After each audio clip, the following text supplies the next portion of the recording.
جیسے کہ صدیقی صاحب نے فرمایا کہ ہمارا اس دور کا اصل مسئلہ جو غلامی میں مبتلا رہنے کی وجہ سے پیدا ہو گیا وہ بے یقینی کا مسئلہ ہے۔ خود مسلمانوں کے یقین جو ہے نا متزلزل ہو گئے۔ کفار کی اصل کامیابی یہ نہیں کہ انہوں نے ہمارے علاقے چھین لیے یا ذرائع اور وسائل جو ان پر غاصبانہ قبضہ کر لیا، یہ تو انقلابات ہیں زمانے کے ہوتے رہتے ہیں، مگر سب سے بری بات جو ہوئی جس میں انہوں نے کامیابی حاصل کی، سونا تہذیب حاضر کے گرفتار، غلامی سے بدتر ہے بے یقین، یقین نہیں رہا۔ خود مسلمان بچے بچیاں پڑھے لکھے لوگ شکوک کا شکار ہو گئے کہ یہ دین کوئی معقول نظر نہیں آتا۔ یہ ان کی بہت بڑی کامیابی ہے کہ ہمارے عقائد جو تھے ان کو انہوں نے بالکل مسلم کر دیا، اور اس میں مبتلا ہونے کی وجہ یہ آپ کے ادارے بنے، تعلیم کے نام پر ایسا فراڈ کیا انہوں نے کہ یونیورسٹیاں بنا دیں، کالج بنا دیں، لوگوں کو دھوکہ دیں کہ ہم آپ کو ترقی یافتہ بنانا چاہتے ہیں، مہذب اور متمدن بنانا چاہتے ہیں، حالانکہ حقیقت وہی تھی جو علامہ اقبال رحمۃ اللہ علیہ فرماتے ہیں کہ میں نے من درون شیشہ ہائے عصر حاضر دیدہ چنا زہرے کیا جو ہے مار حاضر تھے، کہ یہ موجودہ زمانے کی دانش اور علم جو ہے اس کی بوتلوں میں بند وہ زہر میں نے دیکھا کہ وہ سانپوں کو دے دیا جائے تو تڑپ، یعنی بڑے بڑے سید عقیدہ مسلمانوں کے ایمان ہلانے کے لیے علوم کے نام پر ایسے نصاب مرتب کر دیے کہ پڑھتے پڑھتے لوگ قائل ہو جائیں کہ کوئی خدا نہیں، دنیا آٹومیٹک بنی ہے ٹھہر رہی، کسی وحی کی ضرورت نہیں، عقل انسانی کافی ہے رہنمائی، یعنی دین کی جڑوں پر کڑالا رکھ دیا اور نام اس کا تعلیم رکھا۔ اور جیسے ایک نظم لکھی علامہ اقبال رحمۃ اللہ علیہ نے، ابلیس کا پیغام اپنے سیاسی فرزندوں کے نام، بہت پہلے، اور اسی پر عمل کر رہے ہیں اور کرتے جا رہے ہیں۔ یہ فاقہ کش کے موت سے ڈرتا نہیں ڈرا، مسلمانوں کے بارے میں یہ ابلیس نے کہا کہ ان بھوک کی کوئی پرواہ نہیں، بھوکے رہے ننگے رہے معاشی طور پر، یہ باتیں نہیں سوچتے۔ یہ فاقہ کش کے موت سے ڈرتا نہیں ڈرا، روح محمد اس کے بدن سے نکال، اس اسکیم پر لگ گئے، اور طرح طرح کی یہ رشدی وغیرہ اور ہم میں سے تسلیمہ وغیرہ پہلے بہت ہوئے، وہ تو کچھ ننگے ہو جاتے ہیں نا، ورنہ آپ جائزہ لیں اور علیحدگی میں پوچھیں تو آپ کو پتہ چلے گا کہ معاملہ یہاں تک پہنچ چکا ہے کہ بچے بچیاں یہ پڑھے لکھے لوگ جرأت نہیں کرتے کہنے کی، ورنہ اندر سے وہ مرتد ہو چکے، اسلام کو نہیں مانتے۔ وہ بات جو سید ابوالحسن ندوی رحمۃ اللہ علیہ ایک مقالہ ہی لکھا ردۃ علی ابی بکر اللہ، کہ امت میں ارتداد پھیل گیا ذہنی، مگر کوئی ابو بکر نہیں، کوئی سنبھالنے والا نہیں۔ اس وقت تو صدیق اکبر تھے اور بچا لیا امت کو، مگر اب اس ذہنی ارتداد کا کوئی حل نہ، لوگ گرجوں میں جا کر مندروں میں نام ہی بدلتے ہیں۔ سب سے بڑی قیامت ہے جو آج امت مسلمان پر جاری ہے۔ اس لیے یہ دھماکے اور یہ اسلام کو نافذ کرو، یہ سارے مطالبے قبل از وقت ہیں۔ لوگوں کے ذہن جو ہے ان کو دوبارہ اسلام کی طرف بلاؤ، یا ایھا الذین آمنوا آمنوا، اب اس دعوت کی ضرورت ہے کہ اے لوگوں جو تم ایمان کے مدعی ہو، دعویٰ کرتے ہو کہ مومن ہیں، نہیں مومن بن جاؤ، دوبارہ بھی نہیں کرتے، ایسے ایسے اعتراض۔ تو یہ ذہنوں کا خراب ہو جانا، عقائد کا مسئلہ، ایمان لاؤ، پھر پڑھ لکھ کر سوالوں کے جواب حاصل کر کے مطمئن ہو کر اس دین کو نئے سرے سے مانو، اگر دل مانتا مانو، ورنہ اعلان کر دو کہ ہم اس دین کو نہیں مانتے، کھلی اخلاقی جڑوں سے کام لو، مرتد ہونے کا اعلان کرو، اور ماننا ہے تو صحیح معنوں میں مانو۔ اس کے لیے یہ پروگرام جیسے صدیق صاحب نے بہت اچھے، اللہ تعالیٰ ذاکر نائک صاحب اور دوسرے لوگوں کو بھی توفیق دے، ان کی صحیح قبول فرمائے۔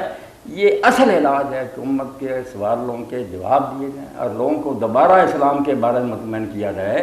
کہ یہ باپ دادے سے سنی ہوئی باتیں نہیں ہیں، اس سے مضبوط اور اس سے اعلیٰ دین کوئی نہیں ہے۔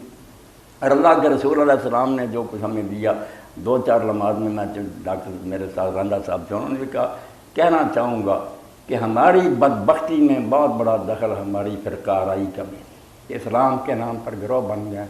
مساجد کی پیشانیوں پر لکھ دیا گیا کہ یہ مسجد اہل حدیث ہے، یہ حنفی حضرات کی ہے، یہ فلاں کی ہے، اور علماء حضرات یہ فتوے دیتے ہیں، کتابیں چھاپتے ہیں کہ ہماری نمازیں ان کے پیچھے نہیں ہوتی۔ اس سے زیادہ تباہی امت مسلمہ کی اور کوئی نہیں ہو سکتی کہ ایک کلمہ کو دوسرے کلمہ کو کے ساتھ نماز نہ پڑھے۔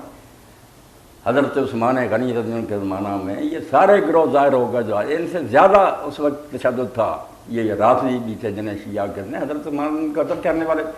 مسجد پر قبضہ تھا، مگر صحیح بخاری میں جب لوگوں نے پوچھا کہ امیر المومنین امام برک تو آپ ہیں، مسجد پر قبضہ ان کا، ہم ان کے پیچھے نماز نہیں پڑھنا چاہتے، ہمارا دل کراہت کرتا ہے۔ فرمایا یار کم وقت ہو، نماز تو سب سے اعلیٰ کام ہے، جب وہ یہ کرتے ہیں یہ ان کے ساتھ کرو، جب میرے خلاف کوئی غلط حرکت کرے وہ نہ کرو، نماز تو ایک نیکی ہے وہ بھی نہیں ساتھ کریں۔ یعنی اصول یہ تھا کہ اچھے کام میں تو ساتھ دو، مگر انہوں نے مولوی حضرات نے اس پر بھی مقراض چلا دی کینچی کہ اگر وہ مل کر نمازیں پڑھتے رہیں گے تو پھر تو غلط فہمیاں دور ہو نہیں، سارے سمجھ جائیں گے کہ ہم مسلم ہیں یار، کوئی بات نہیں۔ اس لیے ان کو دور رکھنے کا طریقہ ہے کہ پہلے ذہن میں بٹھاؤ کہ وہ مسجد جو ہے نا وہ مسلمانوں کی نہیں ہے، ان کے ساتھ نماز نہیں پڑھنی، یہ بہت بڑی بدبختی۔ میرے ذہن میں آپ کے شہر میں یہ میاں ضمیر الحق صاحب اللہ ان کو سلامت رکھے، ان کے دادا جو تھے میاں سراج الحق جن کی وجہ سے سراجیہ یہ بنائے ہیں ان کو مدارس، جب مولانا مرزا خان بریلوی رحمۃ اللہ نے اپنے ذہنی رجحان کی وجہ سے فتوے دے دیے کہ یہ دیوبندی حضرات جو ہیں کافر ہیں، جو ان کو کافر نہ سمجھے وہ بھی کافر ہے، تو میاں صاحب بریلی گئے، وہاں ہی اعلیٰ حضرت کے مدارس بھی تھے اور دیوبندی حضرات کے مدارس بھی تھے۔ ایک نماز میاں سراج اللہ کے رحمۃ اللہ نے دیوبندیوں کے پیچھے پڑھی، ایک بریلیوں کے پیچھے۔ فرمایا میں اس فتوے کو پاؤں تلے روننے کے لیے آیا ہوں کہ کون تم میں سے کافر، سارے مسلمان، کوئی ان مسائل میں اختلاف ہو جاتا تو اس کی وجہ سے کافر ہو جاتا۔ تو یہ بات بھی ہے اس دور میں بہت سمجھنے کی، ذہن کلیئر کرو، اور اس کو کلیئر کرنے کی ضروری ہے کہ آپس میں میل جول بڑھاؤ۔ آپ ملیں گے نا ایک دوسرے سے پتہ چلے کوئی بھی نہیں وہ باتیں کرتا جو یار یہ لوگ مولوی کہتے ہیں، نہ کوئی گستاخ رسول ہے، نہ کوئی مشرک ہے، کچھ بھی نہیں بات، صرف اپنا پروپگنڈا جو اس کی بنا پر اس طرح ہمیں پھاڑا کہ تباہ ہو کر آ گئے۔ حالانکہ آپ تو پشتینی مسلمان ہیں، کلمہ گویا دیر سے باپ دادا سے۔ آپ دیکھتے ہیں کہ ایک سریہ دستہ جو تھا حضرت رسول کریم علیہ السلام نے حضرت اسامہ بن زید کی سرکردگی میں روانہ کیا۔ اب ایک کافر ایسا آیا سامنے کہ بڑے مسلمان اس نے قتل کیے، بڑا بہادر تھا۔ اب مسلمانوں کے دل جل گیا کہ یہ قابو آیا نا جو بوٹیاں اڑا دیں، وہ آ گیا گھیرے میں۔ جب گھیرے میں آیا تو اس نے لا الہ الا اللہ کہہ دیا،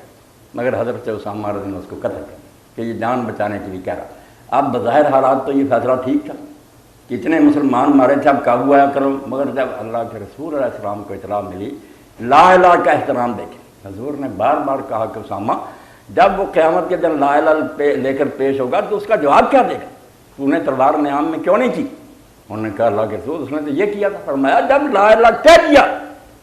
کیوں قتل کیا؟ تو فرمایا اتنا میں ڈر گیا اور اتنا حضور نے عطا فرمایا کہ میں نے یہ توقع کی کہ یہ میں نے چاہا کہ کاش میں آج نئے سرے سے مسلمان ہوتا تاکہ میرے کفر کے زمانے کے گناہ معاف ہو۔ اور یہی وجہ کہ جب حضرت علی رضی اللہ عنہ کے زمانہ میں آپس میں بدقسمتی سے تلواریں جو ہے ٹکرا گئیں، حضرت معاویہ رضی اللہ عنہ آ گئے، حضرت علی رضی اللہ عنہ، تو حضرت اسامہ حضرت علی سے بہت محبت رکھتے تھے، رسول اللہ کے بڑے لاڈلے تھے۔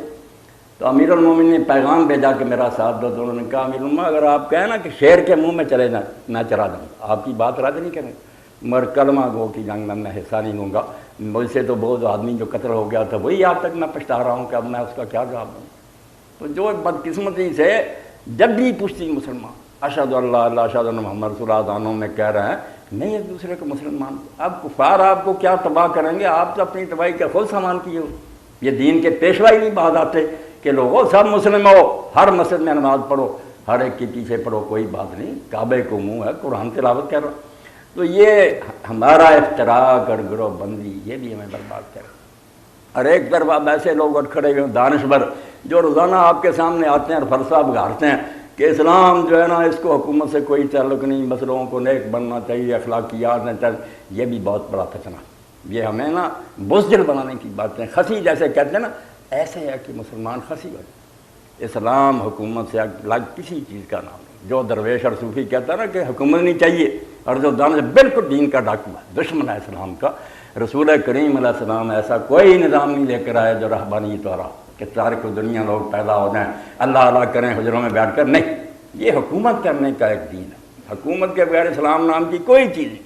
جو شخص قرآن کو پڑھے گا صاف نظر آئے گا کہ یہ غلاموں کی اور محکوموں کی کتاب نہیں، اس نے فرض ہی نہیں کیا کہ میرے ماننے والے محکوم ہوں گے۔ جہاں حکم مل رہا کہیں ہم لوگوں کے ہاتھ کاٹ رہے ہیں، چوروں کے زانیوں کو کوڑے مار رہے ہیں، کہیں عدالتوں میں قاضی فیصلے کر رہے ہیں، کہیں گواہ گواہیاں دے رہے ہیں، کسی قوم سے جنگ ہو رہی ہے، کسی سے صلح ہو رہی ہے، کہیں ٹیکس وصولے جا رہا ہے، یعنی سارا نظام آپ کو نظر آئے گا کہ حکمرانی کا نظام۔ اور اسی لیے اقبال مرحوم نے کہا کہ لوگ جو ہے نا بیوقوف کہتے ہیں ان غلاموں کو شکایت ہے کہ ناقصہ کتاب کہ سکھاتی نہیں مومن کو غلامی کے طریقے۔ ہم چاہتے ہیں کہ اس کو بھی اپنے پیچھے گھما لیں، جو بے ایمان آ جائے، سکھ آ جائیں، ہندو بازی اسلام بھی کہتا ہے حکومت وقت کو تسلیم کرو، بالکل اسلام کے نام پر یہ فرار ہے۔ اسلام اپنی حکومت چاہتا ہے، اس کے لیے وہ تشدد نہیں کرتا، نہ یہ دھماکے کرتا، اس کے لیے لمبا پروسیجر ہے کہ جو یہ چاہتے ہیں وہ نہیں کہ مسجد پر قبضہ کر رہے ہیں اور کہیں چلا دو اسلام۔ حکومت کے پاس کیا ہے؟ علاؤدین کا چراغ، ہاں، کہ وہ ایسا اسلامی چلا دیں۔ حضرت عمر رضی اللہ عنہ اس معاشرے میں آ جائیں، چلانا چاہے نہیں چلا سکتے۔ بھائی علماء کام کریں، صوفیاء کام کریں، آپ کی یونیورسٹیاں تعلیمی ادارے کام کریں، ذرائع ابلاغ کام کریں،